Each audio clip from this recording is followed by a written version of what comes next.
ધોરણ 12 અર્થશાસ્ત્ર જે પ્રકરણ 1 અર્થશાસ્ત્રમાં આલેખ, જેમાં આપણે અગાઉ આકૃતિ એટલે શું, આલેખ એટલે શું, આકૃતિ અને આલેખનું મહત્ત્વ તેમજ આકૃતિ અને આલેખ દોરતી વખતે ધ્યાનમાં રાખવાની બાબત એ વિશેનો અભ્યાસ કર્યો હતો. હવે આજે વિદ્યાર્થી મિત્રો આકૃતિના પ્રકારો. આકૃતિ સામાન્ય રીતે વપરાતા અનેક પ્રકારો છે, જેમ કે ચિત્ર આકૃતિ, છૂટાછવાયા બિંદુઓ અથવા તો વિકર્ણ દર્શાવતી આકૃતિ, સમય આધારિત અથવા અન્ય પરિબળ આધારિત રેખા આકૃતિ, વર્તુળ આકૃતિ, સ્તંભ આકૃતિ અને વૃત્તાંશ આકૃતિ. આ વિભાગમાં આપણે સમય આધારિત રેખાકૃતિ, સ્તંભ આકૃતિ અને વૃત્તાંશ આકૃતિ વિશે સમજૂતી મેળવીશું. તો સૌથી પહેલાં સમય આધારિત રેખાકૃતિ. સામાન્ય રીતે રેખાકૃતિ બે ચલ વચ્ચેના સંબંધની રેખા અને તેનો ઢાળ દર્શાવે છે.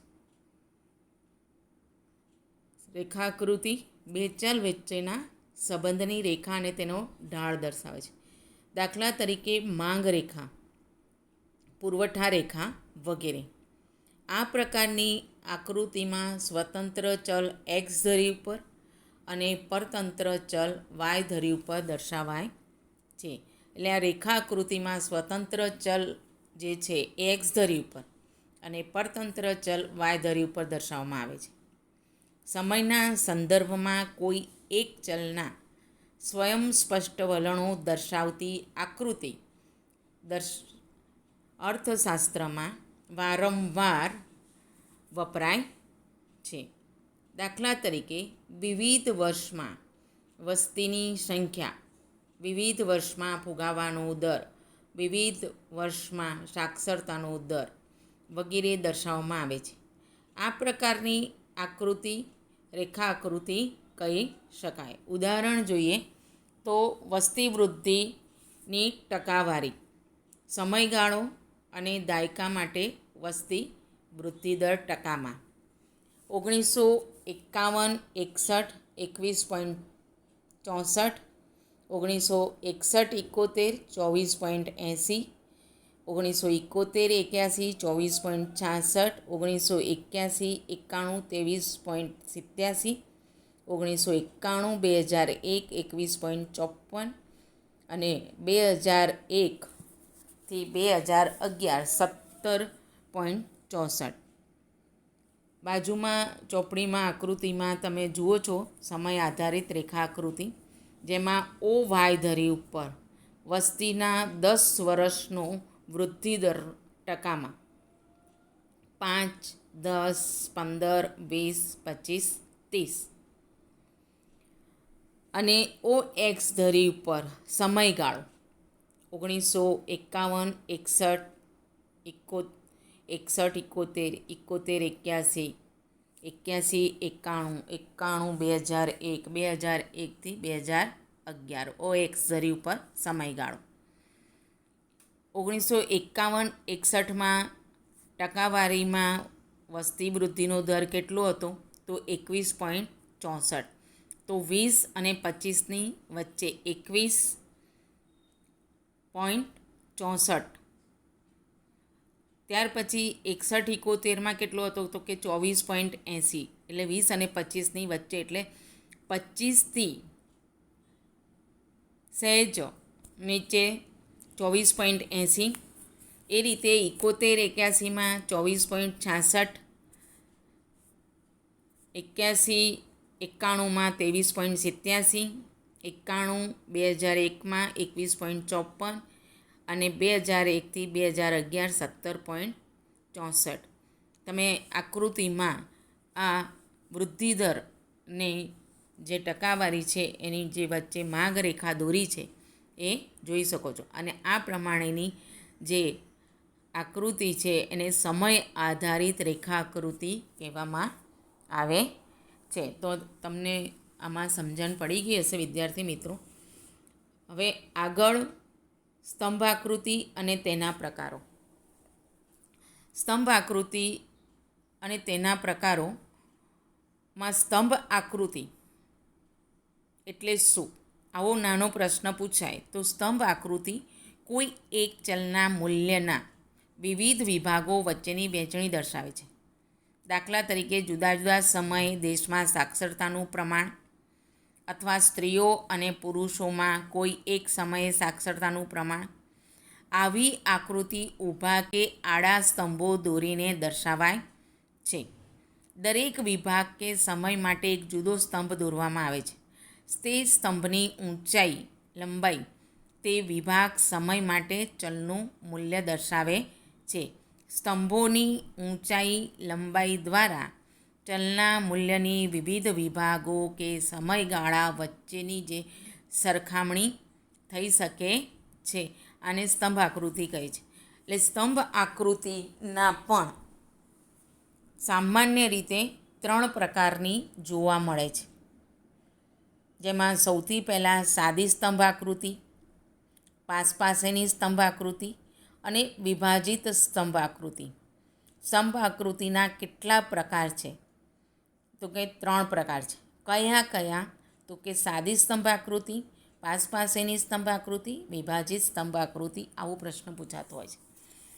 સમગ્ર આકૃતિના પ્રકારો, સમય આધારિત સ્તંભ આકૃતિના પણ આ 3 પ્રકાર, અને વર્તુળાંશ આકૃતિ. આ આખો પ્રશ્ન જે મોટો 5 માર્ક્સનો પૂછાતો હોય છે વિદ્યાર્થી મિત્રો. તો પહેલો પ્રકાર સ્તંભ આકૃતિનો જોઈશું, સાદી સ્તંભ આકૃતિ. સાદી સ્તંભ આકૃતિ કોઈ એક આધાર, જેમ કે પ્રદેશો, સમયગાળો વગેરે ઉપર કોઈ ચલનું મૂલ્ય દર્શાવે છે. આ આકૃતિ વિવિધ પ્રદેશો, સમયગાળા વગેરે માટે ચલના મૂલ્યની સરખામણી આકર્ષક રીતે રજૂ કરવામાં આવે છે. ઉદાહરણ: કોઈ એક દુકાનમાં દર 2 મહિનામાં ચોકલેટના બોક્સનું વેચાણ. તો તમે જોઈ શકો છો સમયગાળો જે છે મહિના છે એ 2 મહિના, ને વેચાણ જે છે એકમમાં. તો જાન્યુઆરી ફેબ્રુઆરીમાં 35 વેચાણનો એકમ, માર્ચ એપ્રિલમાં 60, મે જૂનમાં 65, જુલાઈ ઓગસ્ટમાં 40, સપ્ટેમ્બર ઓક્ટોબરમાં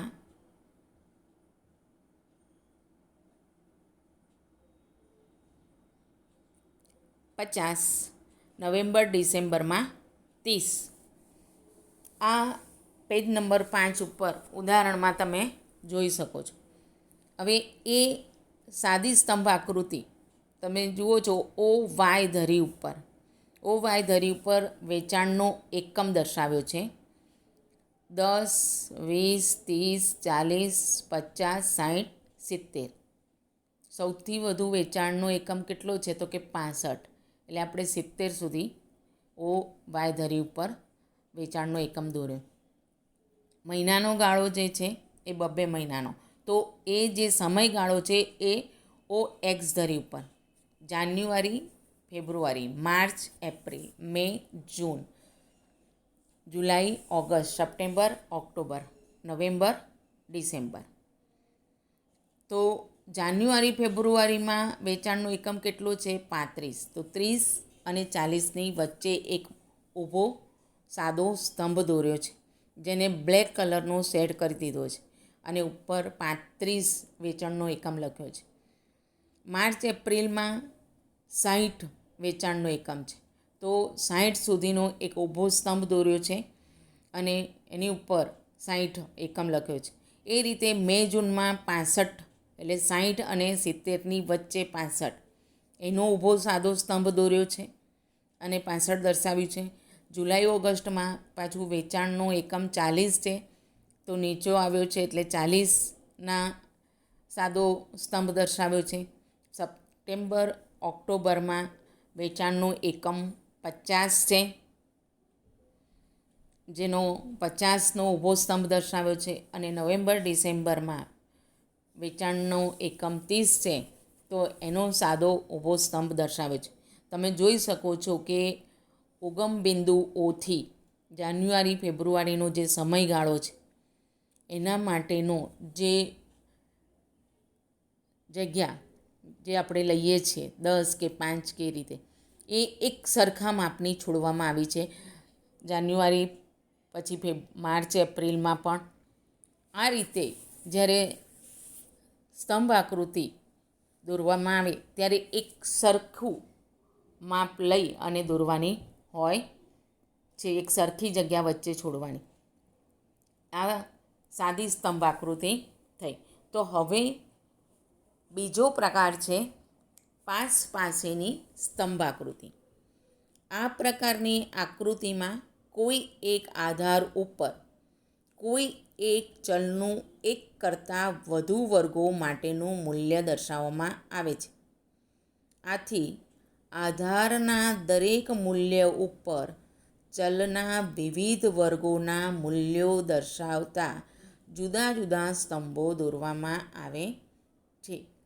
ધારો કે સમયગાળો એ આધાર હોય, સાક્ષરતા એ ચલ અને સ્ત્રીઓ તથા પુરુષો એમ 2 વર્ગ હોય, તો વિવિધ સમયગાળા દરમિયાન સ્ત્રીઓ તથા પુરુષોમાં સાક્ષરતાનું પ્રમાણ જોવા માટે આવી આકૃતિ દોરાય છે. આમ સ્ત્રી અને પુરુષના સ્તંભ કોઈ એક વર્ષ માટે પાસ પાસે દોરાય છે.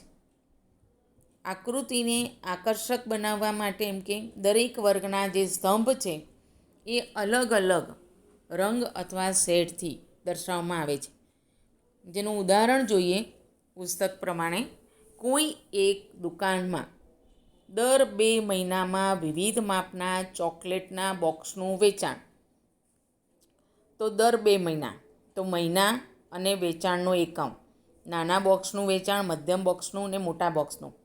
તો જાન્યુઆરી ફેબ્રુઆરીમાં 30, 15, 25, માર્ચ એપ્રિલમાં 40, 25, 50, મે જૂનમાં 50, 25, 35, જુલાઈ ઓગસ્ટમાં 25, 15, 10, સપ્ટેમ્બર ઓક્ટોબરમાં 40, 20, 25, નવેમ્બર ડિસેમ્બરમાં 60, 40, 20. આ રીતે વેચાણ 2 મહિનામાં ચોકલેટના બોક્સનું થયું છે.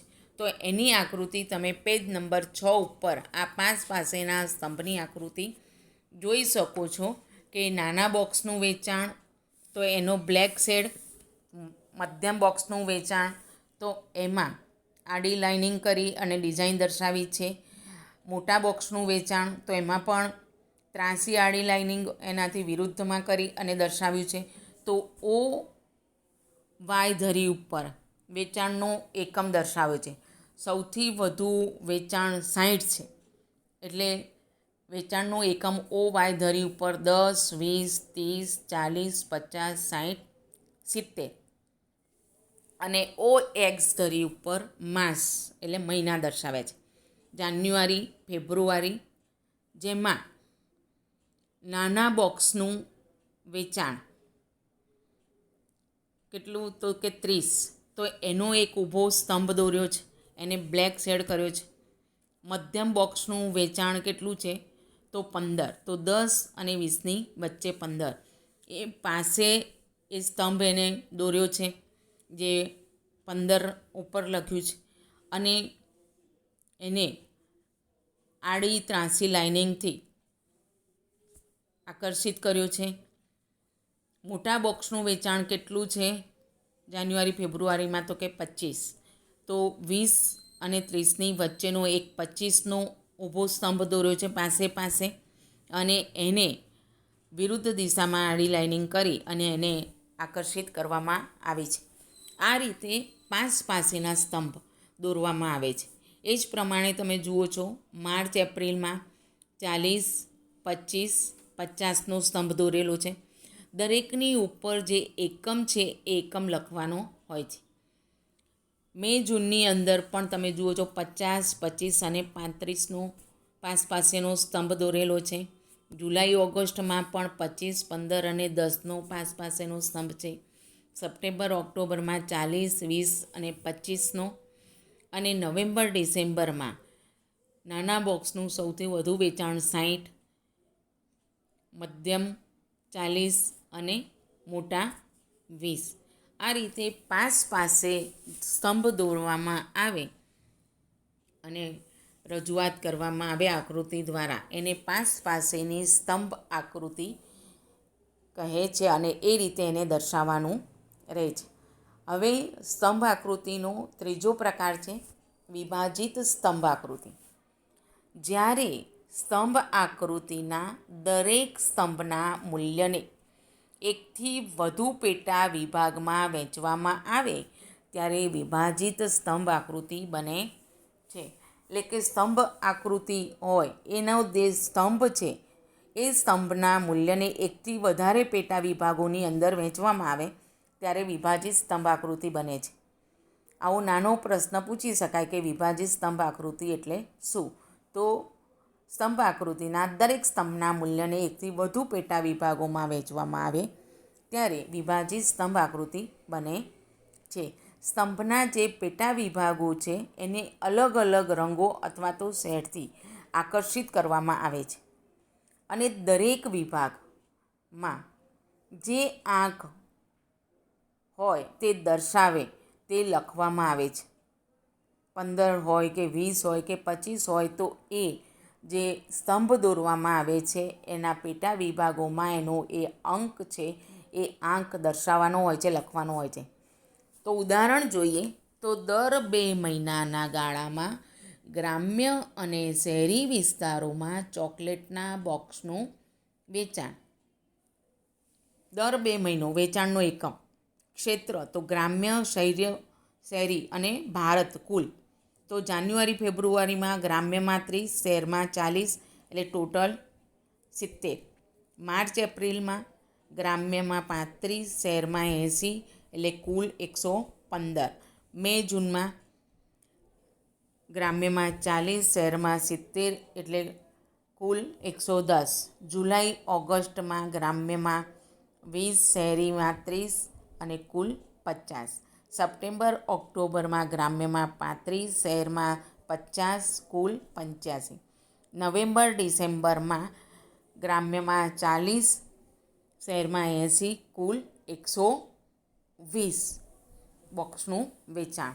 તો સૌથી વધુ વેચાણ કયું છે? 120નું નવેમ્બર ડિસેમ્બરમાં. તો વેચાણનો એકમ OY ધરી ઉપર પેજ નંબર 7 ઉપર તમે એની આકૃતિ વિભાજિત સ્તંભ આકૃતિ જોઈ શકો છો. OY ધરી ઉપર વેચાણનો એકમ 20, 40, 60, 80, 100, 120, 140. સૌથી વધુ વેચાણનો એકમ 120 છે. અને OX ધરી ઉપર સમય દર્શાવ્યો છે, માસ દર્શાવે છે, મહિના દર્શાવે છે. January, February, March, April, May, June, July, August, September, October, November, December. આ 2 મહિનાના ગાળામાં એમ કે જાન્યુઆરી ફેબ્રુઆરીમાં કુલ કેટલા બોક્સનું વેચાણ થયું? તો કે 70. તો 60 અને 80ની વચ્ચેનો 70નો એક ઊભો સ્તંભ દોર્યો છે અને એમાં ગ્રામ્યમાં કેટલા ટકા? તો કે 30%. શહેરમાં કેટલા ટકા? તો 40% વેચાણ થયું બોક્સનું. એટલે આ બંનેનો 70નો એક ઊભો સ્તંભ દર્શાવ્યો છે અને એમાં વિભાજન કર્યું છે કે ગ્રામ્યમાં 30% તો એને કાળા કલરના શેડથી કાળો કલર કર્યો છે અને વચ્ચે આંક લખ્યો છે 30. અને ઉપર શહેરમાં 40 બોક્સનું વેચાણ છે. કેટલા? 40નું વેચાણ છે. તો એને આડી લાઇનિંગોથી શેડ કરી આકર્ષિત કર્યું છે. આ રીતે આ સ્તંભને એકથી વધારે વિભાગમાં વિભાજિત કર્યો છે, 2 વિભાગમાં. એ રીતે માર્ચ એપ્રિલમાં ગ્રામ્યમાં 35 અને શહેરમાં 80 એટલે ટોટલ 115. એટલે 110 અને ઉપર 5 એટલે 100 અને 120ની વચ્ચે. એટલે 110 પછી 5 લઈ અને એનો એક સ્તંભ દોરવામાં આવ્યો છે ઊભો સીધો.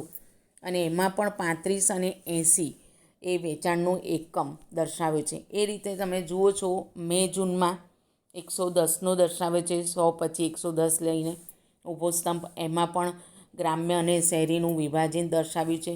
જુલાઈ અને ઓગસ્ટમાં 50નો એકમ છે, એટલે 40 અને 60ની વચ્ચે 50નો દર્શાવી અને ગ્રામ્યમાં 20 અને શહેરમાં 30. એ રીતે સપ્ટેમ્બર ઓક્ટોબરમાં 85 વેચાણનો એકમ છે, એટલે 80 અને 100ની વચ્ચે, એટલે 80 ઉપર 5 લઈ 85નો આખો ઊભો સ્તંભ દર્શાવી અને 35 અને 50નું વિભાજન કરી અને દર્શાવ્યું છે. એ જ રીતે નવેમ્બર ડિસેમ્બરમાં 120, 40 અને 80, એટલે ગ્રામ્યમાં 40નું વેચાણ છે, જેને બ્લેક કલરના શેડથી દર્શાવ્યું છે, અને ઉપર 80 એને આકર્ષક કરવા માટે આડી લાઇનિંગ કરીને દર્શાવ્યું છે. આ રીતે સ્તંભના મૂલ્યને એકથી વધુ વિભાગમાં વહેંચવામાં આવે ત્યારે વિભાજિત સ્તંભ આકૃતિ બને છે. આને વિભાજિત સ્તંભ આકૃતિ કહેવાય છે. તો હવે વિદ્યાર્થી મિત્રો, સ્તંભ આકૃતિ દોરતી વખતે ધ્યાનમાં રાખવાની બાબતો. આ પ્રશ્ન પણ પૂછાતો હોય છે, જે 3 માર્કના ગુણમાં પૂછાય છે. દરેક સ્તંભની પહોળાઈ સરખી હોય છે, કારણ કે સ્તંભની પહોળાઈ કોઈ મૂલ્ય દર્શાવતી નથી. એટલે દરેક જે સ્તંભ દોરીએ છીએ એની પહોળાઈ જે છે એક સરખી હોય છે, પહોળાઈનું કોઈ મૂલ્ય હોતું નથી. આ પહેલી બાબત ધ્યાનમાં રાખવાની કે દરેક સ્તંભની પહોળાઈ એક સરખી હોવી જોઈએ. દરેક સ્તંભની લંબાઈ કે ઊંચાઈ તે સ્તંભના માટેના જે ચલના મૂલ્યને અનુરૂપ હોવી જોઈએ. લંબાઈ કે ઊંચાઈ સ્તંભ માટેના ચલના મૂલ્યને અનુરૂપ હોવી જોઈએ. આ બીજી ધ્યાનમાં રાખવાની બાબત. ત્રીજી, દરેક સ્તંભની વચ્ચેનો ગાળો આકૃતિમાં સરખો હોવો જોઈએ. સ્તંભની વચ્ચેનો જે ગાળો છે એ આકૃતિમાં એક સરખો હોવો જોઈએ, અને તે જ ગાળો ઉગમ બિંદુથી અને પ્રથમ સ્તંભ વચ્ચે જળવાવો જોઈએ. એ જ ગાળો એમ કે ઉગમ બિંદુથી શરૂઆતથી અને પ્રથમ સ્તંભ વચ્ચે જળવાવો જોઈએ. દરેક સ્તંભ એક ધરી ઉપર સામાન્ય રીતે દોરવામાં આવે છે, જેના ઉપર દર્શાવાતા પરિબળને આધાર કહેવાય છે. આજના આધુનિક યુગમાં કોમ્પ્યુટરની મદદથી ઊભા સ્તંભના બદલે આડા સ્તંભ વાય ધરીથી આડા દોરવાની રીત પણ વધુ પ્રચલિત છે. પાંચમી ધ્યાનમાં રાખવાની બાબત એ છે કે દરેક ઊભો સ્તંભ માહિતીના ક્રમમાં જ દોરવામાં આવે છે. આમ પ્રથમ માહિતી માટેનો સ્તંભ ઉગમ બિંદુથી પહેલો દોરવામાં આવે છે. આ સ્તંભ દોરતી વખતે ધ્યાનમાં રાખવાની બાબતો વિદ્યાર્થી મિત્રો થઈ. હવે પછીનો આગળનો અભ્યાસ આપણે પછીના પાર્ટમાં કરીશું.